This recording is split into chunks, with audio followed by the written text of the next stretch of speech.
Welcome. This is James Corbett of CorbettReport.com. And this is James Evan Pilato of MediaMonarchy.com, and we welcome you back one last time for 2013 to the New World Next Week, our weekly video series that since 2009 gives you some of the most important stories in the alternative media, open source intelligence, tabloid, any way we can get the news that is important to bring to you. James, each year, I think in some way we've done a wrap-up episode, and you especially, and myself to a smaller degree, there's no way we can go through all the news that we've covered or reported in last year and say, here's my top 20.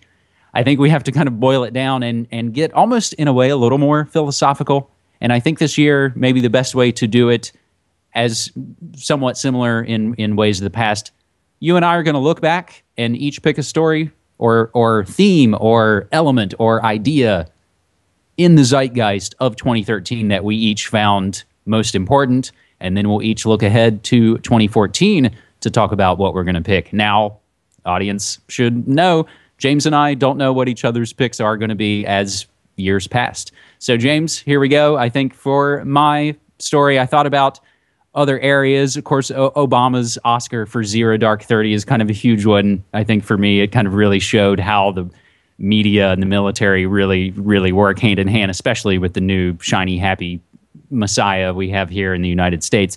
But I think, James, like in the past, we reported probably 2010 about drones. Drones are going to become the thing.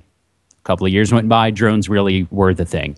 James, you and I began this year. Our very first story of 2013 on New World Next Week was about fiscal false flags and the fiscal cliff theater, the economy.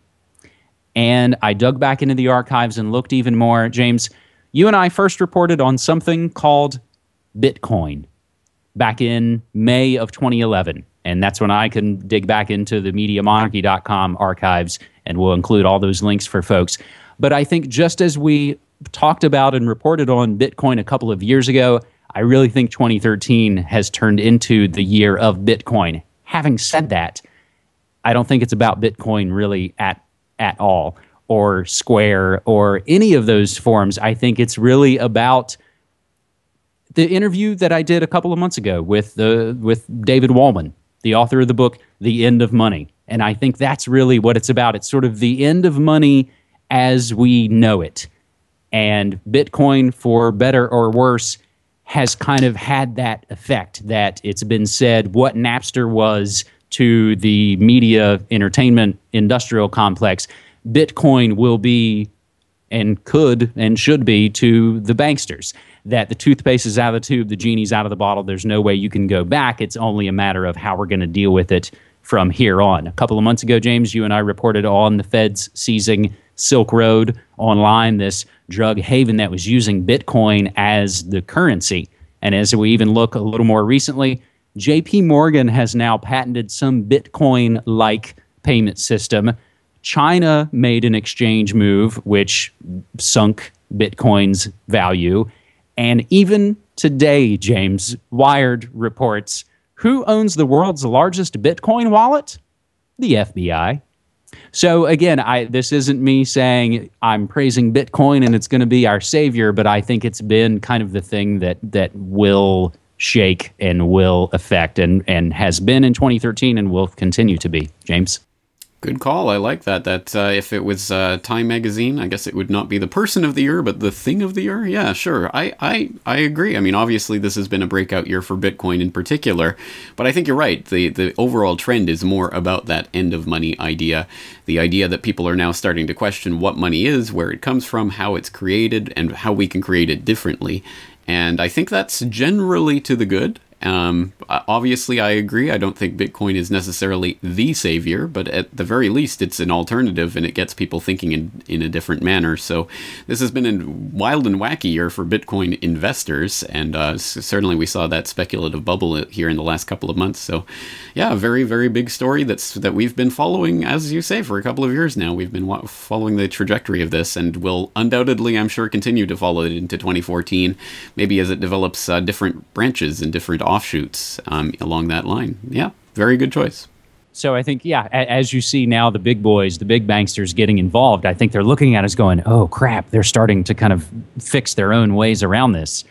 And two other notes, James, and I'll turn it back over to you. One, I think it's important to note, and again, we'll include this article and coming from our friends at blacklistednews.com, celebrating 100 years of failure from the Federal Reserve, their 100th anniversary pretty much about to roll around. And James, Cassie and I were doing some Christmas shopping this past weekend for our families.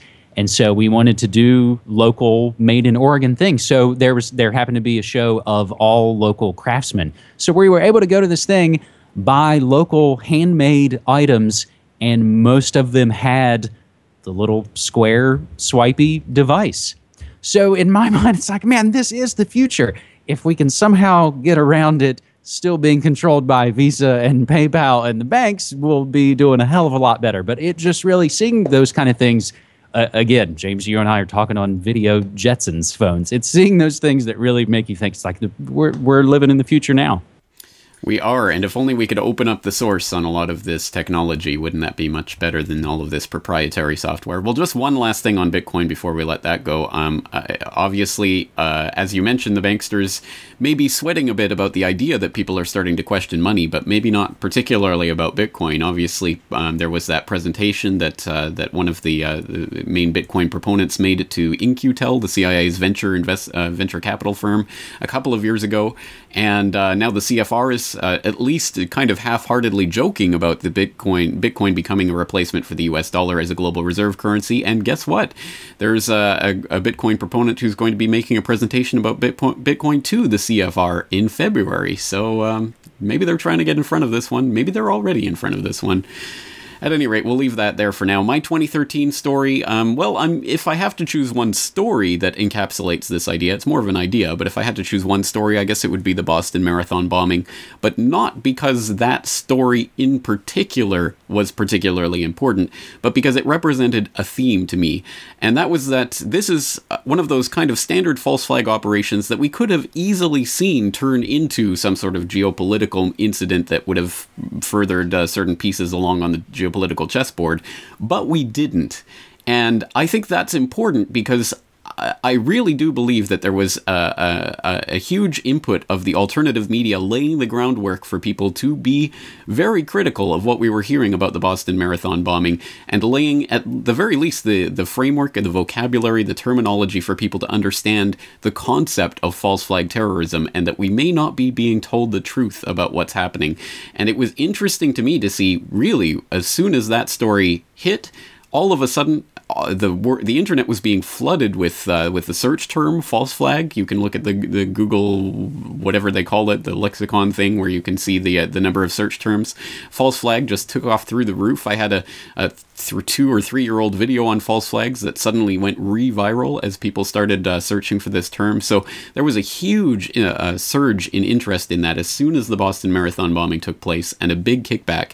And that was something we saw repeated throughout the year. We saw, for example, the Michael Hastings crash. People immediately started to question that, and I saw a huge response to my episode on that, one of the biggest episodes I put out this year. That, I think it also bore fruit in the lead up to the possible Syria military intervention. In the wake of the chemical weapons attack, August 21st in Ghouta, all of a sudden we had huge amounts of people pouring out saying it's a lie, saying don't go to war, this is just a war for aggression, war for imperial conquest. And it didn't happen. We've seen this happening over and over again this year. It's a new phenomenon, I think, or at least a different level of this phenomenon, that people are starting to truly question what they hear. And I honestly believe the alternative media has had a huge input in getting us to this point. And I think it's for the good, obviously. I think this is what we've been striving towards. Of course, I also have a couple of points of caution, but before I move on, perhaps you can just comment on the story. Oh, God. Well, I mean, now this past year being in a newsroom in the evenings now. So these major stories, whether it was, Sandy Hook, a year ago, or the Boston bombing, or any of the sort of events that do play out over the course of a few days. Because if you remember the Boston bombing story, was a whole Monday through Friday miniseries, starting with the first event on Monday and ending with the, exciting conclusion late Friday night. And again, James, I think what you're talking about, hopefully that's what we've wanted to do in some small way, arm people with the sort of discernment that we were talking about last week and the sort of keen eye to things that the first and second event, it might not make sense.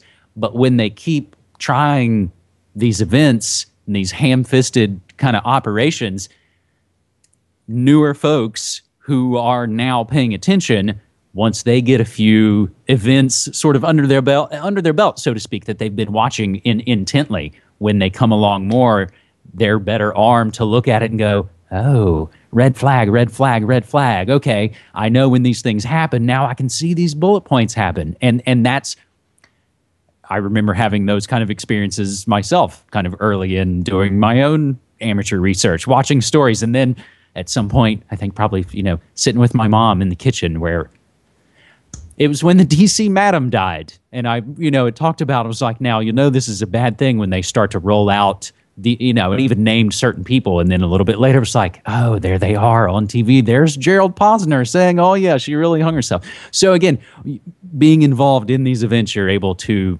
I think, start to kind of decode them. I think so. So again, I think it's to the good that this is happening, but I think there are points of caution. You mentioned the key word, which is discernment, and I think we need a lot more of that, because I've thought about this quite a lot recently. What is the end point of this when people start questioning everything? Good, I'm glad. Everyone should be questioning everything, but when you uncork that bottle, there's always the possibility that people go off the deep end with that, and that means that they question everything to the point where they can't find bedrock anywhere, and everything becomes the conspiracy, and they can't use their discernment to find what's real in this world as well. So there's that question, and then there's also the idea that the kleptocrats, the cryptocrats, the pathocrats, the people the powers that shouldn't be, are not stupid people. They're a lot of things, but they're not stupid, and they understand that this phenomenon is happening, and they're going to try to front run it, and perhaps they already are. And there's all sorts of things, for example, around the Snowden story that make me question, who is Snowden? What's really behind him? Who's reporting on this? How are they reporting? There's a lot of questions that I have about this story that may show that, for example, the intelligence community is starting to put out these types of stories that they know will be picked up and interpreted a certain way by the alternative media, perhaps for a different end. I mean, who knows? There's a million different permutations or possibilities, and maybe this is all part of the revelation of the method and the panopticon and getting us into the control grid. I mean, that's just one of those possibilities that we should also be thinking about, because again, I think they're going to start trying to use and play the alternative media as it becomes more and more of a presence. So that's my thoughts for 2013, and I'm sure that's a trend that will continue into 2014. I think you're right. I think you're right, James. And there's so many points I would love to kind of get into there. But I think, like you were saying, it can become a psychosis to the point where, yeah, there is no bedrock, and you're, like a forensic tragedy and hope. It's like, dude, now you're not even using your three basic, keys of learning and how to think about a story and teach yourself something. So, James, having said all that, let's quickly now look at our thoughts for a trend for 2014. And again, just as I think we're saying, not a specific story of 2013, but an idea, a move, or a trend. And James, I think in a way, something that I've talked about again with Cassie, and also something I even talked about again tonight with a new coworker and friend, my man Jake, that it's maybe not so much going to be DIY as it is DIO. Instead of do it yourself, it's going to be do it ourselves. And I think in a way, people are going to start to sort of let a lot of things go. And I think people are really going to start to walk away. And again, some of this may just be a sort of somewhat wishful thinking in the ways I'd like to see things go, that people will really start to walk away from all the failed institutions of churches and banks and schools and stores and jobs and all that crap. And some of it will be for better and some of it will be for worse. But again, I think they'll kind of be that severing. And we're going to stop yelling at Walmart to, "Whoa, why don't you do this or that?" It's like, it's Walmart. Walk away. Oh, fast food, McDonald's, why don't you raise? No, you're not a sustainable part of any part of our lives. I'm walking away. I'm not looking at that.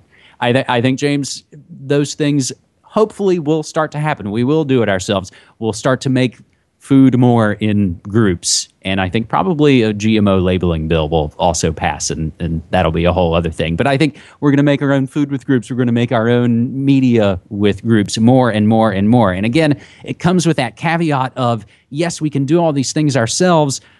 Unfortunately, the new mega bosses are now all the internet companies. Comcast has bought Universal. Amazon buys up or invents all the... That has been the main switch. So again, just as we were talking about the 2013 trend, I love that I can exchange goods right with that person who handed me that good. I just wish Visa wasn't involved in it. So just as we can all make our own media together more and more and more, I just kind of wish it didn't have to be on a Google Hangout, and that we could find some other way around that. That might not really be possible for right now. The other thought is that in some way, I think maybe, hopefully again, maybe the places like Google and Amazon aren't so dastardly evil as the evil corporations, whether that's, the pharmaceutical corporations or Halliburton and Bayer and all those folks that really do actively want to hurt and kill us. That hopefully, in a way, the internet companies, whatever, you guys do your thing, bitch about whatever you want. You're doing it on our networks, bitch away, fine. That, I think, ultimately changes what I'm saying. It's going to be more DIY and more DIO, do it ourselves. Well, James, you've shamed me, because you've picked an aspirational theme for 2014, where mine is not nearly so hopeful. I certainly hope that it does become more DIY or DIO or some combination of that, and I hope people do start walking away. I don't share your optimism about the internet companies. In fact, in some ways I find them more insidious, but at any rate, I certainly do think that just the engagement that comes with online culture will at least hopefully prod a few more people in the direction of taking responsibility on for themselves. So I applaud you for that idea. I certainly hope that it does come true and more people do start walking away from the monstrosities that we're placed into. Well, and just as you did note, and I, of course, unfortunately forgot, even as I was rhapsodizing about all that stuff, oh, that's right, Google is buying up all the military robot companies. So I don't know if they're just going to use them to deliver packages to us like Amazon or worse. Yeah, I'm not holding my breath. All right. Okay, well, I do applaud that. I hope that is a trend that will continue and accelerate into the new year. My New Year theme trend is not nearly so happy or hopeful, so we probably should have started with this one.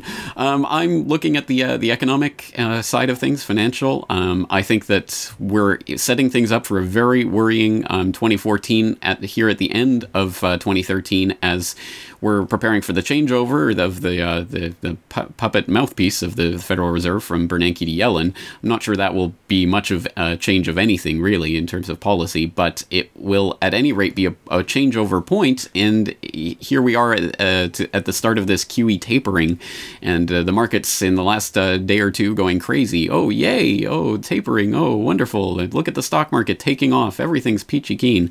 I really do see this as a very worrying time, because I think this is potentially at least the beginning of the bursting of another bubble that has been blown up since the 2008 collapse. So these bubbles keep getting inflated and keep popping. So I'm worried about that trend. I think there are other financial trends that are developing. Australia just took the reins of the G20, and apparently they're going to use their presidency of the G20 to argue for global taxation. And of course, they're framing this in terms of, global plugging loopholes and leaks on corporate taxes. But I think this is really just part of the foundations of the global taxation and regulation system and structures that they're trying to bring in. I don't think global government is going to arrive fully formed in 2014. I think we're just going to be another step forward down that process. And so a couple of worries worrying trends and things in developing in financial and economic and geoeconomic relations.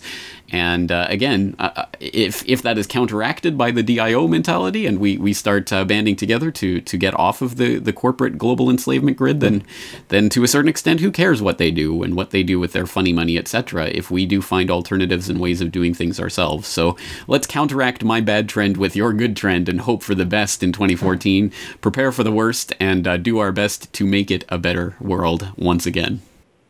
James, I think that's a great way to wrap this up. Let me throw a couple of business points as we close out this final episode of New World Next Week for 2013, episode 176. Still, please, folks out there, use hashtag New World Next Week to submit stories on Twitter. More and more finding folks using it, and I learn about stories I didn't know about. Hopefully, James, very soon in 2014, we're going to get the feed fixed for New World Next Week that we lost when Blip killed all of our accounts. Now, of course, you've always been able to get New World Next Week through your feeds, through my feeds, but if folks just want the dedicated newworldnextweek.com feed, I'm going to work on that behind the scenes. And speaking of the audience getting this show, a huge thanks to them for getting this show. James, you and I are now wrapping up our 4th full year of doing New World Next Week, and I couldn't do it without you. I wouldn't do it without you, and we couldn't or wouldn't do it without the amazing audience that helps along on this show. And again, I've said it once, I'll say it again. I'm so, heartened that this has turned into, one of the proudest things I've ever been involved with. Well, right back at you. I'm constantly blown away by how far we've come and how far we still have to go. So let's continue to do it. And just on a Corbett Report holiday deprogramming note, I'm going to be attempting my very best to take pretty much all of next week and then the proceeding week in pretty much off of the website for Christmas New Year break. So last year I actually got an angry email from a listener who suggested I take down the entire website if I'm not going to update it every day during the holidays. So if that listener is still out there, I'm sorry, you're just going to have to live with it, as I don't update the website very much.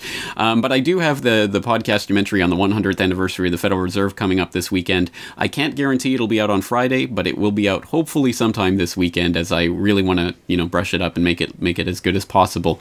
So look forward to that. And then after that, I'm taking some time off with my family. So I'm looking forward to seeing you all again in the new year, and you too, James. All right. So James will return here on New World Next Week with another episode on January 9th, 2014, man. I'm looking forward to it. Thank you so much. Thank you.